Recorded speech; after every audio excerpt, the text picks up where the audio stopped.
ചേട്ടാ നമസ്കാരം. നമസ്കാരം. രണ്ടും ജേഴ്സി HF ക്രോസുകളാണ് അല്ലേ? HF ജേഴ്സി ക്രോസ് ആണ്. രണ്ടും നല്ല ബൈക്കുകളാണ്. രണ്ടും രണ്ടാം പ്രസവം. ഓക്കെ, ചെറിയ പശുക്കളാണ് അല്ലേ? ഒരുപാട് മീഡിയം പശു. നല്ല വലുതല്ല, ഒരുപാട് പാല് കിട്ടും. എത്ര ലിറ്റർ പാല് കിട്ടും?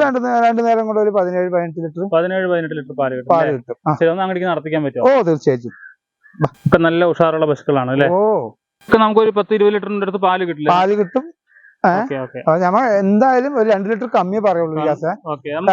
പ്രസവിക്കാനായിട്ട് എത്ര ദിവസം ഉണ്ട്? പ്രസവിക്കാൻ രണ്ടും ഒരു 10 ദിവസത്തിനുള്ളിൽ പ്രസവിക്കും. 10 ദിവസത്തിനുള്ളിൽ പ്രസവിക്കും. വില നിലവാരം എങ്ങനെയാണ് അതിന്റെ? വില നിലവാരം അവര് വന്നിട്ട് ചോദ്യവില 85-90 എന്നൊക്കെ പറയും. നമ്മളൊരു 70-75 ആ റേഞ്ചിൽ എടുത്തു കൊടുക്കാൻ പറ്റും. പരമാവധി ഞമ്മ പാർട്ടിക്കാർക്ക് ബാർഗിൻ ചെയ്ത് കമ്മിയായിട്ട് വാങ്ങിക്കൊടുക്കും. ആവശ്യക്കാരുണ്ടെങ്കിൽ ഇതല്ല, ചെറുതും വലുതും ഒരുപാട് ബൈക്കുകളുണ്ട്. ആവശ്യക്കാരുണ്ടെങ്കിൽ നമ്മുടെ താഴെ കാണുന്ന നമ്പറിൽ നമ്മളെ കോൺടാക്ട് ചെയ്താൽ മതി. സ്ഥലം വരുന്നത് പാലക്കാടല്ലേ? സ്ഥലം വരുന്നത് പാലക്കാടാണ്.